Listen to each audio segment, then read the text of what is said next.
انہوں نے کہا نہیں کوئی سوال نہیں، ابھی اور اسی وقت اپنا جواب دو، میں ایک مصروف آدمی ہوں اور میرے پاس وقت نہیں، اور اگر تم وقت پر فیصلہ نہیں کر سکتے تو تم پیسہ نہیں کما سکتے، تم موقع کی تلاش میں تھے، میں نے تمہیں موقع دیا۔ میں نے جواب دیا کہ مجھے قبول ہے۔ مائک نے کہا کہ مجھے بھی قبول ہے۔ بہت اچھا، مائک کے ڈیڈ نے کہا، 10 منٹ میں مسز مارٹن یہاں پہنچنے والی ہیں، جب میں اسے بات کر لوں تو تم دونوں ان کے ساتھ چلے جانا، تم سٹور میں کام کرو گے اور تمہیں 10 سینٹ فی گھنٹہ کے حساب سے مزدوری ملے گی، اور تم ہفتے والے دن 3 گھنٹے کے لیے کام کر سکو گے۔ اس دور میں 10 سینٹ فی گھنٹہ کے حساب سے مزدوری بہت کم تھی۔ دوستو، آپ کی وضاحت کے لیے بتانا چاہیں گے کہ $1 میں 100 سینٹ ہوتے ہیں۔ رابرٹ کہتے ہیں کہ میں نے مائک کے ڈیڈ سے کہا کہ لیکن آج تو میرا فٹ بال کا گیم ہے۔ مائک کے ڈیڈ ایک دم سیریس ہو کر بولے، تو پھر تم انکار کر دو۔ میں نے جواب دیا کہ نہیں، میں کام کروں گا۔ اس کے بعد جب مسز مارٹن آئیں تو ہم ان کے ساتھ چلے گئے۔ مسز مارٹن ایک نیک دل خاتون تھیں، وہ ہمیں دیکھ کر ہمیشہ کہتی ہیں کہ اسے اپنے 2 بیٹے یاد آ جاتے ہیں جو بڑے ہو کر اسے چھوڑ گئے تھے۔ بے شک وہ نرم دل تھیں، مگر محنت پر اسے یقین تھا اور وہ ہم سے خاصی مشقت کرواتیں۔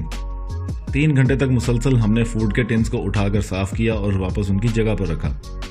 مائک کے ڈیڈ، جن کو میں رچ ڈیڈ کا نام دیتا ہوں، ان کے اسی طرح کے 9 فوڈ سٹور سے جن کے ساتھ بڑی بڑی کار پارکس تھیں۔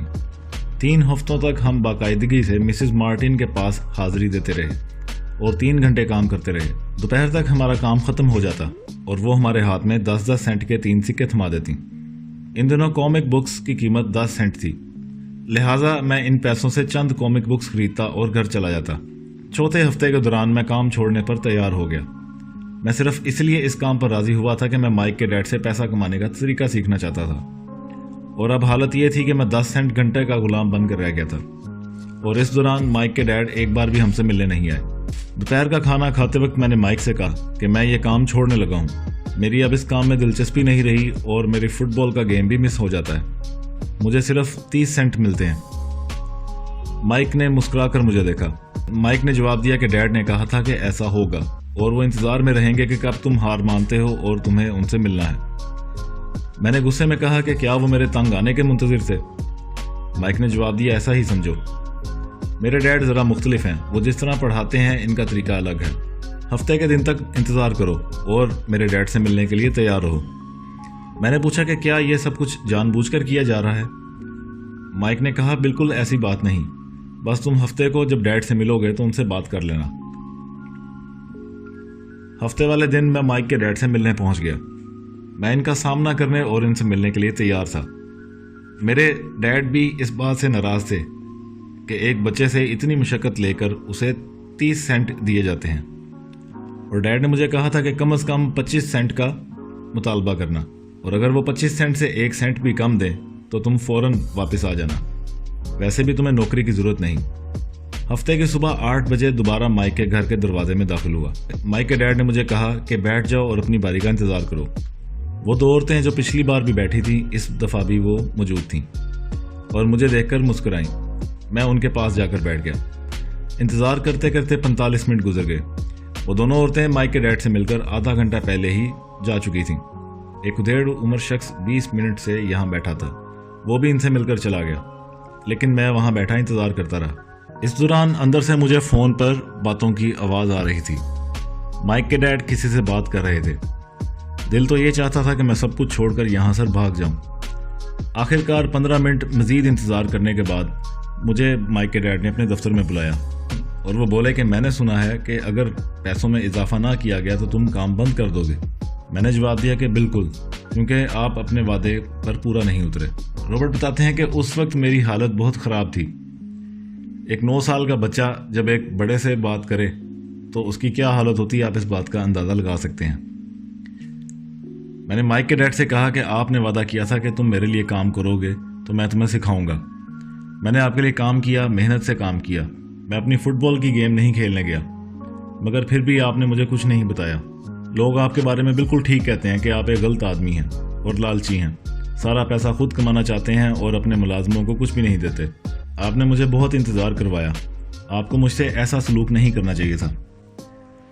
مائک کے ڈیڈ کرسی پر ٹیک لگائے مجھے دیکھ رہے تھے، ایسا لگتا تھا جیسے وہ میرا مطالعہ کر رہے ہیں۔ انہوں نے کہا کہ 1 مہینے کے اندر ہی تم میرے دوسرے ملازموں کی طرح بولنے لگے ہو۔ کافی دیر میری مائک کے ڈیڈ سے بحث چلتی رہی اور میرے منہ میں جو آتا گیا میں بولتا گیا۔ جب میں بول کر چپ ہوا تو مائک کے ڈیڈ نے کہا کہ اب تم بالکل ان لوگوں کے لہجے میں بات کر رہے ہو جو تم سے پہلے مجھ سے مل کر گئے تھے، وہ لوگ جنہیں یا تو میں نے نکال دیا یا خود ہی بھاگ گئے۔ میں نے کہا کہ آپ نے مجھے بالکل بھی نہیں پڑھایا اور 4 ہفتے کام کرنے کے باوجود آپ مجھ سے ایک بار بھی نہیں ملے۔ مائک کے ڈیڈ نے کہا کہ تمہیں کیسے معلوم کہ میں نے تمہیں نہیں پڑھایا؟ کیونکہ آپ نے مجھ سے بات نہیں کی۔ 3 ہفتے گزر گئے اور آپ مجھ سے ایک بار بھی نہیں ملے۔ مائک کے ڈیڈ نے کہا کہ کیا پڑھائی صرف بات چیت کر کے ہی ہوتی ہے؟ میں نے کہا بالکل، اسکول میں تو ہم ایسے ہی پڑھتے ہیں۔ مائک کے ڈیڈ نے مسکرا کر مجھے کہا کہ لیکن زندگی اس طرح نہیں سکھاتی۔ میرے خیال میں زندگی بہترین استاد ہے۔ زیادہ تر یہ تم سے بات چیت نہیں کرتی، بس یہ ادھر ادھر دھکیلتی ہے اور ہر دھکے کے ساتھ زندگی کہتی ہے کہ جاگو، میں تمہیں کچھ سکھانا چاہتی ہوں۔ مائک کے ڈیڈ کیا کہہ رہے تھے مجھے کچھ سمجھ نہیں آ رہی تھی۔ زندگی کیسے دھکیلتی ہے اور کیسے بات کرتی ہے؟ انہوں نے مزید کہا کہ اگر زندگی سے سبق سیکھو گے تو بہتر ہوگا، اگر ایسا نہیں کرو گے تو پھر یہ تمہیں ادھر ادھر دھکیلتی رہے گی۔ لوگ 2 کام کرتے ہیں، کچھ تو زندگی کو کھلا چھوڑ دیتے ہیں کہ وہ انہیں یہاں وہاں لٹکاتی پھرے، اور کچھ غصے میں آ کر جوابی دکھا دیتے ہیں۔ ہم سب کو زندگی دھکیلتی ہے، کچھ ہار مان لیتے ہیں، کچھ مقابلہ کرتے ہیں، کچھ سبق سیکھتے ہیں اور آگے بڑھ جاتے ہیں۔ وہ چاہتے ہیں کہ زندگی ان سے یہ سلوک کرے۔ یہ وہ لوگ ہیں جنہیں کچھ حاصل کرنے اور سیکھنے کی خواہش ہوتی ہے۔ وہ سیکھتے ہیں، آگے بڑھ جاتے ہیں، کچھ ہتھیار ڈال دیتے ہیں اور کچھ تمہاری طرح آگے سے مقابلہ کرتے ہیں۔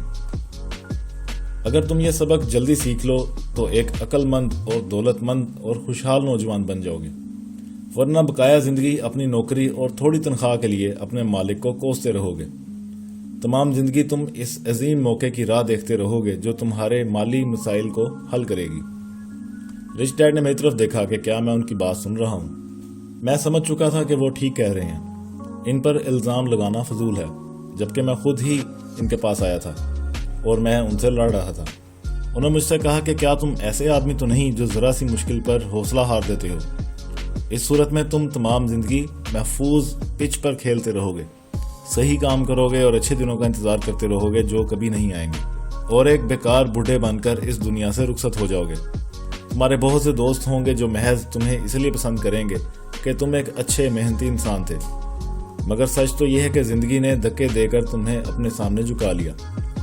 در حقیقت تم خطرے مول لینے سے ڈرتے تھے۔ تم جیتنا چاہتے تھے مگر ہار کا خطرہ جیتنے کی خوشی سے زیادہ تھا۔ صرف تم جانتے ہو کہ تم نے کوشش نہ کی، تم نے ہمیشہ محفوظ رہ کر کھیلا۔